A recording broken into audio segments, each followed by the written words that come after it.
मैं प्योर गुजराती होने के बाद भी आपके सामने जो हिंदी बोल रहा हूँ ना, ये आरसीएम की ताकत। शायद मैं पढ़ा लिखा होता ना, तो शायद मेरे पास कोई डिग्री होती, शायद मेरे पास नौकरी होती। लेकिन आरसीएम ने जो पढ़ाया, वो भारत में कोई यूनिवर्सिटी नहीं है सर। कोई यूनिवर्सिटी नहीं है कि आज मैं आपके सामने जो बोल रहा हूँ ना, वो कोई यूनिवर्सिटी में पढ़ पाई। इतना ही नहीं, ये जूम आने के बाद भी हिंदी इतना सीख गया। अभी कल्पना दीदी कह रही थी ना कि पत्नी का साथ होता है पर्दे के पीछे। जब कोरोना था ना, तो 1 साल तक मैं जूम में मीटिंग ले रहा था। मेरी पत्नी मेरे सामने बैठी थी, उसको भी कहीं जाना नहीं था, मुझे भी कहीं जाना नहीं था। जब मैं हिंदी में मीटिंग ले रहा था तो मुझे कोई शब्द नहीं मिल रहा था हिंदी में, मैं गुजराती में बोलता था, मेरी मैडम नोट करती थी। और प्रोग्राम खत्म होने के बाद बोलती थी कि आपने इतने इतने शब्द गुजराती में बोले, वो आपको हिंदी में कन्वर्ट करना है। अगर सीखना है तो कहीं से भी सीख सकते हैं। तो ये हमें सिस्टम को डेवलप करनी पड़ेगी। जिस जिस दिन हमें सिस्टम को डेवलप कर ली, तब आपका काम हो सकता है। दूसरी हमारी ताकत है, वो हाँ हमारी प्रोडक्ट, बहुत बड़ी ताकत है। ये हमारी प्रोडक्ट है। सुबह से लेकर शाम तक, गुड नाइट तक, शाम तक नहीं, गुड नाइट तक। आप एक भी विश्व में ऐसी कोई संस्था नहीं है जो आपको इतनी प्रोडक्ट दे पाए। यही तो हमारी ताकत है। और ये केवल प्रोडक्ट नहीं है, ये प्रोडक्ट नहीं है, ये हमारे परिवार को बीमारी से दूर रखने की एक औषधि है, एक औषधि है। और मैं तो वहां तक कहना चाहता हूं, ये आरसीएम की प्रोडक्ट, प्रोडक्ट समझकर मत लीजिए, दवाई समझ कर लीजिए, दवाई समझ कर लीजिए। अगर आज की हर एक प्रोडक्ट को दवाई समझ कर नहीं ली ना, तो आने वाले 10 12 साल 15 साल के बाद आपको हर दवाई को खुराक समझ कर लेनी पड़ेगी, खुराक समझ कर लेनी पड़ेगी। खाने से पहले 3 दवाई लेनी पड़ेगी, खाने के बाद 5 लेनी पड़ेगी। आज जो बीपी की दवाई चल रही है ना, उसके लिए अब बीपी की दवाई नहीं है, आज उसके लिए वो खुराक बन चुका है। जिसको आज डायबिटीज की दवा चल रही है ना, उसके लिए अब दवा नहीं है, एक खुराक हो चुका है। तो मैं आपको कहना चाहता हूँ, आरसीएम की प्रोडक्ट है ना, दवाई समझ कर ले लीजिए। सेट ना हो तो भी सेट कर लीजिए। आज मैं आरसीएम से 17 18 साल से जुड़ा हूँ साहब। मेरे घर में 1 रुपए की दवाई नहीं है। मेरे 3 बच्चे हैं, आज तक मैं कभी हॉस्पिटल लेके नहीं गया। उसको दवाई क्या पता नहीं। मैं प्राउड करता हूँ आरसीएम की प्रोडक्ट। मुझे गर्व है कि मेरे घर में आरसीएम की प्रोडक्ट यूज है। दूसरा है न्यूट्री चार्ज। क्या बताओ उसकी ताकत, क्या बताओ। जब से आई तब से मैं न्यूट्री चार्ज मैं ले रहा हूँ, मैं प्रोडक्ट ले रहा हूँ। और दिनेश भाई सलरिया मेरी अपलाइन है, वो कहीं बार कहते हैं कि आरसीएम की प्रोडक्ट है ना, अगर आपके घर में लगातार यूज होगी ना, तो आपकी उम्र कम कर देगी, आयु बढ़ा देगी, आपकी उम्र कम कर देगी। यानी कि आप 40 साल के होने के बाद भी ये न्यूट्री चार्ज की प्रोडक्ट, आरसीएम की प्रोडक्ट आपको 30 साल के लगेगी, 30 साल के लगेगी।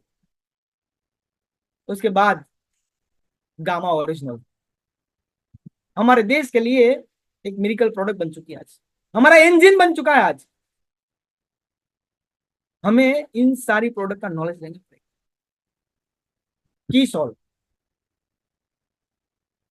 आज हर प्रोडक्ट को पीछे रखते हुए सबसे आगे चल रही है, किसोल की प्रोडक्ट सबसे आगे चल रही है। आज मैं कहना चाहता हूँ, हमारा ट्रेन जो है ना, उसका इंजन है, गामा ओरिजिनल भी इंजन है और किसोल भी इंजन है। बना दीजिए इंजन, अगर नहीं है ना तो बना दीजिए। हम हर घर में जा सकते हैं किसोल की प्रोडक्ट लेकर, हर घर में जा सकते हैं। ये हमारी ताकत है, हरित संजीवनी। क्या बताऊं, आज हमारे देश में इतनी जहरीली प्रोडक्ट आ रही है, खेत में डाल रहे हैं हम इतना जहर, यार से बचा रहे हैं। और मैं तो कई बार ऐसा कह चुका हूं कि आज से 15 20 साल पहले हमारे किसान खेत में जहर नहीं डालते थे। आज हर किसान जहर के बिना खेत में चलते ही नहीं। सोचिए, आज से 15 20 साल पहले इतना अच्छा खाने के बाद भी आज बीमारी बढ़ रही है। लेकिन लास्ट 15 20 साल से अगर जहर हमारे खेत में आ रहे हैं, तो आने वाले 15 20 साल के बाद क्या होने वाला, सोचिए। इसीलिए हमें हरित संजीवनी हमारी ताकत है, हमें हर एक किसान तक पहुंचना है। और लास्ट में आरसीएम का नाम ही है रोटी कपड़ा और मकान। आज तक तो रोटी थी, कपड़ा कपड़ा था, लेकिन अब मकान भी आ चुका है, समझ लीजिए। तुलसी पेंट। और ये है ना, डायनासोर है। क्या है भाई? डायनासोर है। जिस दिन आपके टीम में कोई पेंटर आ गए, आपको एक महीने में भी एम्ब्राल बना सकते हैं, स्टार एम्ब्राल बना सकते हैं। लेकिन इन सारी प्रोडक्ट का नॉलेज लेना जरूरी है।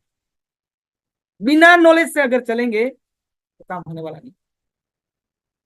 बिना नॉलेज नॉलेज से नहीं चलना, क्योंकि हमें हर एक प्रोडक्ट को लोगों को समझानी है, दिखानी है। तो ये हमारी दूसरी ताकत है, प्रोडक्ट है। और ऐसी ताकत पूरे विश्व में किसी के पास नहीं है। मैं भारत की बात नहीं कर रहा हूं, पूरे विश्व में किसी के पास नहीं है भाई। नमक नहीं है किसी के पास, तुलसी पेंट नहीं है किसी के पास, गामा ओरिजिनल जैसी प्रोडक्ट नहीं है। अरे बात तो छोड़ो, किसोल नहीं है।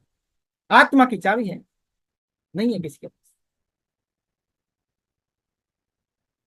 और 6 प्रोडक्ट, क्या बताओ ये सारी प्रोडक्ट। किनवा है हमारे पास, इमली लड्डू है हमारे पास, अभी तो रसगुल्ला आ चुका है। मैं तो रिक्वेस्ट करता हूँ, इस हमारे त्योहार पे हम बाहर से जो मिठाई लेते हैं ना, भूल जाइए सारी मिठाई। हमारे पास है गुलाब जामुन, हमारे पास है रसगुल्ला, चलिए उस पर। हमारे पास है सोन पापड़ी, उनसे चलिए।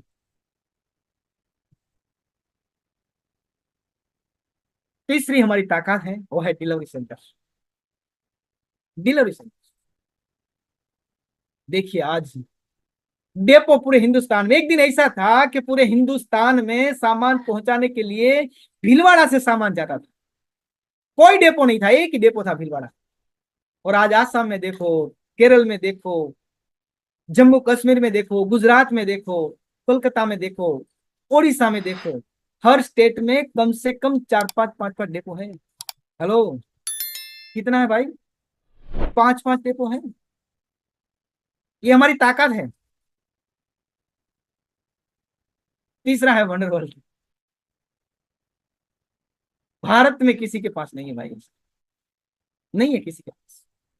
एक दिन ऐसा था कि हमारा जो पिकअप सेंटर है ना, वो बेड के नीचे था, पलंग के नीचे था। आज हमारी ताकत बन चुकी है, वंडर वर्ल्ड बन चुका है। देखिए, एक बार कोई दुकान में आते हैं ना, मना ही नहीं करते। एक बार आ जाइए शॉप में, लेके आइए। तो ये हमारी दूसरी ताकत है डिलीवरी सेंटर में, जो हमारे पास वंडर वर्ल्ड है। की सोल का आउटलेट, ये भी आज पूरे हिंदुस्तान में बढ़ रहा है। ये हमारी ताकत बन चुकी है आज। आज आपको भीलवाड़ा जाने की जरूरत नहीं है। अगर आपके घर के पास भी नहीं है ना, तो ऑनलाइन भी आप ले सकते हैं। डिस्प्ले हॉल, डिस्प्ले हॉल जब से खुला ना, तब से मुझे एक बात समझ में आ गई। जहां ना पहुंचे रवि, वहां पहुंचे कवि। जहां ना पहुंचे रवि, वहां पहुंचे कवि। लेकिन आज मैं कहना चाहता हूं ना, जहां ना पहुंचे अमेजोन, जहां ना पहुंचे फ्लिपकार्ट, वहां पहुंचे आरसीएम के डिस्प्ले हॉल। यहाँ पहुंच गए साहब। और सबसे आसान काम हमारे लिए तब हो चुका है जब आज होम डिलीवरी शुरू हो चुकी है। बहुत सारे लोग बोलते हैं, क्या घर पे सामान आ सकता है क्या? मैंने बोला हाँ। आज कुछ भी मंगाना है, अगर आपके आसपास कहीं वंडर वर्ल्ड में भी प्रोडक्ट ना हो ना, ऑनलाइन ऑर्डर कर दीजिए, आपके घर आ सकते हैं। ये हमारी तीसरी ताकत है, सबसे बड़ी। उसके बाद हमारी फोर्थ ताकत है, वो है अपलाइन। और मैं धन्यवाद देना चाहता हूँ आप सभी की अपलाइन को भी।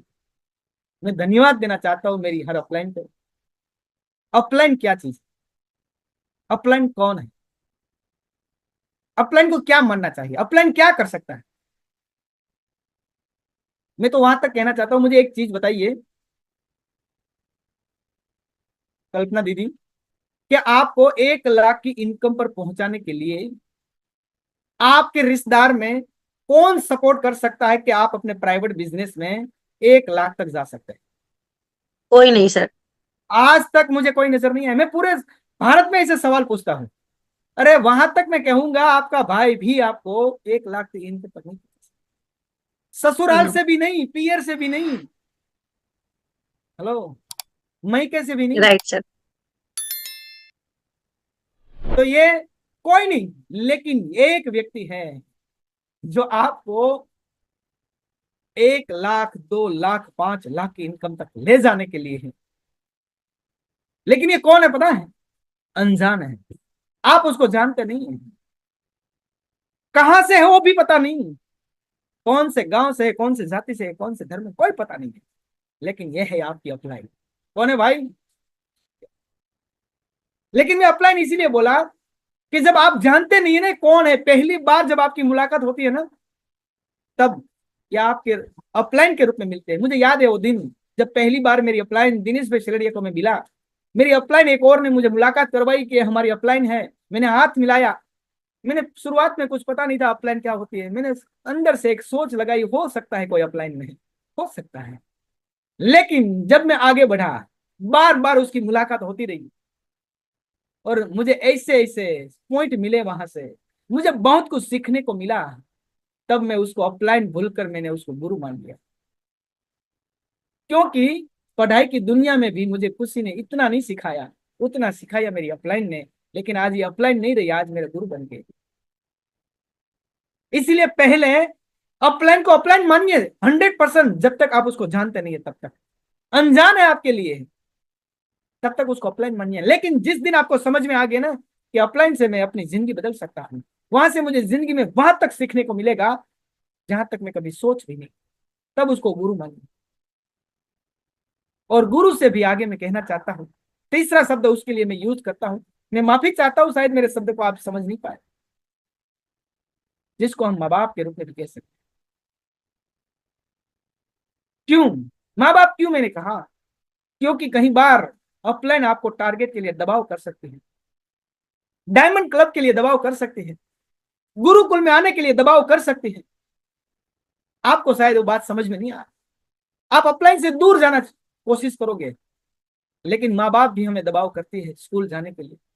हेलो, स्कूल जाने के लिए दबाव करती है क्योंकि उसको पता है कि हमारा बच्चा जब तक स्कूल पे जाते रहेंगे, पढ़ाई करते रहेंगे, उसकी जिंदगी बदल सकती है। यहां भी आपकी अपलाइन आपको दबाव करे ना, चाहे लगे कि मजा नहीं आता अपलाइन के साथ, तब उसको माँ बाप के रूप में स्वीकार कर लीजिए। आज मैं मेरी अपलाइन को गुरु के बाद दूसरा तीसरा दर्जा देता हूं, जिसको कहता हूं माँ बाप। और चौथा शब्द उसके लिए मैं यूज करता हूं, जिसको कहते हैं मित्र, दोस्त। अभी कल्पना जी ने शुरुआत करवाई तो बोला मैं आपका दोस्त, आज का होस्ट। दोस्त क्यों?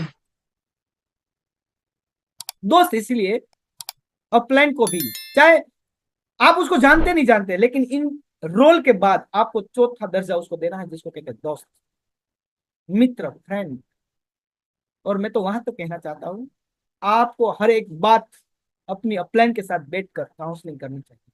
शायद ऐसी भी बात हो सकती है कि वो बात आप अपनी पत्नी को भी नहीं कह सकते, आपके पति को भी नहीं कह सकते, वो बात आपको अपने अपलाइन के पास बैठकर करनी है। हाँ, मैं सभी अपलाइन की बात नहीं करता, ये भी ध्यान दीजिए। मैं माफी चाहता हूँ, वो सारी अपलाइन की बात नहीं करता। मैं चुनिंदी 4-5 अपलाइन की बात करता हूँ, जो आपको गुरु का दर्जा आप जिसको दे सके, जिसको आप माँ बाप का दर्जा दे सके, उसको मैं कहना चाहता हूँ, उसको दोस्त मानिए। और कहीं ऐसी बड़ी बड़ी मुश्किलें आपके सामने आ जाए, आप अंदर से रो रहे होते हो, आपको रास्ता नजर ना आए, उस समय आप अपनी अपलाइन को दोस्त मानकर उसके पास बैठिए। उसको आपकी हर परेशानी, हर मुश्किल, हर समस्या उसके सामने रख दीजिए। वो उसके अनुभव के आधार से आपकी हर समस्या को, हर मुश्किल से दूर कर सकते हैं। लेकिन आपको उसके सामने दोस्त बनकर बात करनी होगी, दोस्त बनकर। और मैं तो कभी कभी वहां तो भी कहना चाहता हूं, पर डे बिना अपलाइन से बात कर किए बिना सोना ही नहीं है। हाँ, एक अपलाइन को रोज बात मत करना, बदल बदल के करना। जिस दिन आपने पर डे अपलाइन से फोन करना शुरू कर दिया, आपकी कामयाबी आपके नजदीक हो जाएगी। और कभी भी हो सके तो लंबी भी बात करें। लेकिन ये क्या बात करनी है, ये भी आपको मैं बताना चाहता हूं। आपको अपनी टीम की हर एक कमजोरी दिखानी है, आपकी अपनी टीम की हर एक खास बात बतानी है, आपकी टीम की हर स्ट्रेंथ बतानी है कि मेरी टीम के ये जो साथी है ना, वो डायमंड क्लब तो कर रहे हैं, लेकिन उसकी पत्नी उसको साथ नहीं दे रही है। ये बात बतानी है। हमारी ये बहन है ना, दीदी है ना, वो प्रोग्राम ले रही है, लेकिन परिवार का सपोर्ट इतना नहीं मिल रहा है, वो बात करनी है। क्योंकि जब अपलाइन आएगी ना, तब परिवार के साथ बैठ कर वो काउंसलिंग कर सकते। टीम के हर एक साथी की बात अपने अपलाइन के पास होनी चाहिए कि हमारी टीम की ताकत क्या है, हमारी टीम की कमजोरी क्या है। और ये भी चुनिंदी 4-5 अपलाइन को कहता हूं मैं, हर अपलाइन की बात नहीं करता हूं। और अपलाइन को भी किसको कहते हैं, ये भी 3 बात कहना चाहता हूं। सबसे पहले एक्टिव होनी चाहिए। अपलाइन किसको कहते हैं, एक्टिव, इफेक्टिव और ग्रोइंग, ग्रोथ करती होनी चाहिए। पहले उसके अंदर एक्टिव होनी चाहिए और हर दिन एक्टिव होना चाहिए। दूसरा, उसके अंदर इफेक्ट होनी चाहिए, किसी के सामने बैठ जाए ना तो इफेक्ट उसकी आनी चाहिए। और ग्रोथ करते होनी चाहिए।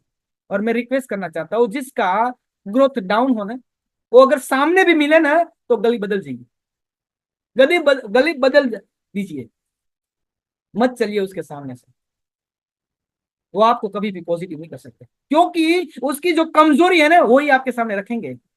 लेकिन ग्रोथ करके अपलाइन आपके सामने वही बात रखेंगे, ग्रोथ कैसे कर सकते हैं, सफलता कैसे आ सकती है। उसके बाद हमारी फिफ्थ, 5 जो ताकत है, 5वीं ताकत है, वो है सोशल वर्क, रोग मुक्त भारत। ये आज हमारा सोशल वर्क बन चुका है। और मैं तो वहां तक कहना चाहता हूं, जो काम गवर्नमेंट का होता है ना, वो काम आज आरसीएम कर रहा है। गवर्नमेंट का काम होता है हमारे देश को स्वस्थ रखना। इतना ही नहीं, गवर्नमेंट काम कर रही है, प्रयास कर रही है, नो डाउट। वैक्सीन आज चल रही है पूरे भारत में, बच्चों से लेकर बुजुर्ग तक, वो गवर्नमेंट प्रयास कर रही है। हॉस्पिटल बड़ी बड़ी खुल रही है, प्रयास कर रही है। आयुष्मान कार्ड दे रही है आज गवर्नमेंट, प्रयास कर रही है। लेकिन फिर भी बीमारी बढ़ रही है। लेकिन मुझे प्राउड है आरसीएम पर, आरसीएम के सोशल वर्क पर, इस मिशन पर, जिन्होंने रोग मुक्त भारत का नारा दिया, अभियान चला दिया आज। और जो काम गवर्नमेंट नहीं करती ना, उससे कहीं गुना ज्यादा काम आरसीएम करती है। दूसरा है स्वावलंबन, रोजगारी, जो काम गवर्नमेंट का है भाई, प्रयास कर रही है गवर्नमेंट, लेकिन वो पहुंच नहीं पाती आज। लेकिन आरसीएम उनको रोजगारी दे रही है, जो बोल नहीं सकते, चल नहीं सकते, भाग नहीं सकते, एजुकेशन नहीं है, जिसको लोग जानते भी नहीं है, उसको स्वावलंबन बनाती है, मजबूत बनाती है। ये सोशल वर्क है हमारा, नारी सशक्तिकरण। क्या बात है, हम एक हाउस वाइफ से उठाकर एक बिजनेस लेडी बना सकते, मजबूत बना सकते हैं, ग्रोथ ला सकते हैं उसमें। क्यों जरूरी है। उसके बाद सोशल वर्क हमारा है वृक्षारोपण। ये भी आज हमारा कैंपन बन चुका है, पूरे हिंदुस्तान में एक मिसाल बन चुकी है। उसके बाद स्वस्थ भारत, स्वच्छता अभियान, ये भी आरसीएम का एक नारा है। हम सब मिलकर पूरे भारत को स्वस्थ रखेंगे। आज मैं प्राउड करता हूं, मैं जिस सिटी में हूँ, सूरत में, इंदौर और सूरत भारत का ये 2 सिटी है जो स्वच्छता में नंबर 1 पर है। लेकिन हम भारत को नंबर 1 करके दिखाएंगे, तब हमारा मिशन कामयाब होगा। और ये अपने अपने सिटी की, अपने अपने गांव की हम खुद की जिम्मेदारी है, स्वस्थ अभियान पूरे भारत को बनाना। रक्तदान, ये भी हमें एक झुंबेश चलाना है। रक्तदान के बाद मैं कहना चाहता हूँ मूल्य आधारित शिक्षा। ये हमारे देश में एक बहुत बड़ा मिशन चल चुका है अभी, टीसीजी के माध्यम से पूरे हिंदुस्तान में अभी शुरू हो चुका है। ओडिशा में बहुत अच्छी तरह से चलता है, शायद आपने उस पर ध्यान दिया नहीं दिया मुझे पता नहीं है। सोशल वर्क बहुत अच्छी तरह से चलता है, पूरी तरह से इस तरह से बच्चे को भी आज मूल्य आधारित शिक्षा हम दे रहे हैं। और लास्ट में आतंकबाजी निषेध, हमें सर आपका नेटवर्क इशू हो रहा अभी भी कवरेज प्रॉब्लम है क्या? है। जी सर, वॉइस तो आ रही है, स्क्रीन भी आ रही है। स्क्रीन शेयर नहीं आया? स्क्रीन शेयर सर दिख रहा है डॉक्टर। जी। आवाज आवाज ठीक नहीं आ रही क्या? हेलो।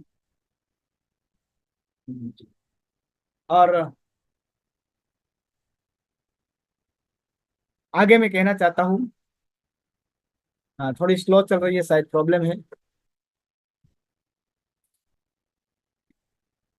व्यसन मुक्त, नशा मुक्त भारत, तो ये भी हमारा एक मिशन बन चुका है। और लास्ट हमारी जो ताकत है, इसमें मैं धन्यवाद देना चाहता हूँ आदरणीय श्री टीसी छाबड़ा सर को, जो हमारी सबसे बड़ी ताकत है। आज रोज सुबह में हमें एक नई दिशा देते हैं, एक नया प्लानिंग देते हैं, रोज नए नए आइडियाज देते हैं। ऐसे आपको कहीं भी नहीं मिलेगी, कहीं भी नहीं मिलेंगे। दूसरी ताकत है जो हमारे भीष्म पिता बीसी छाबड़ा सर। और तीसरी हमारी जो ताकत बन चुके हैं, वो है सिस्टम के मास्टर, मास्टर ऑफ सिस्टम, आदरणीय श्री केसी छाबड़ा सर। मैं तो वहां तक कहना चाहता हूँ ये तीनों साथी को, ब्रह्मा विष्णु और महेश, ब्रह्मा विष्णु और महेश, ये भारत को एक नई दिशा देना चाहते हैं, एक नए भारत का निर्माण करना चाहते हैं। आज इतनी उम्र होने के बाद भी, उसकी एज इतनी हो जाने के बाद भी आज इतनी ताकत लगा रहे हैं। बीसीजी रोज सुबह से लेकर रात तक, देरी तक ऐसा कुछ काम कर रहे हैं जो हमारी रियल में जरूरत है। और उसके साथ साथ हमारी एक कोर टीम है, एक से लेकर एक, एक से बढ़कर एक से बढ़कर एक। केश कोठारी सर, प्रहलाद राय सर, महावीर जी सारण सर, मेरी अपलाइन में है महावीर जी सारण सर, एक बार उसके लिए मैं जोरदार ताली बजाना चाहता हूँ। ए सत्री सर, राजा राम जी सारण सर, बहुत बड़ी ताकत है हमारे लिए, एक कोर टीम जो है।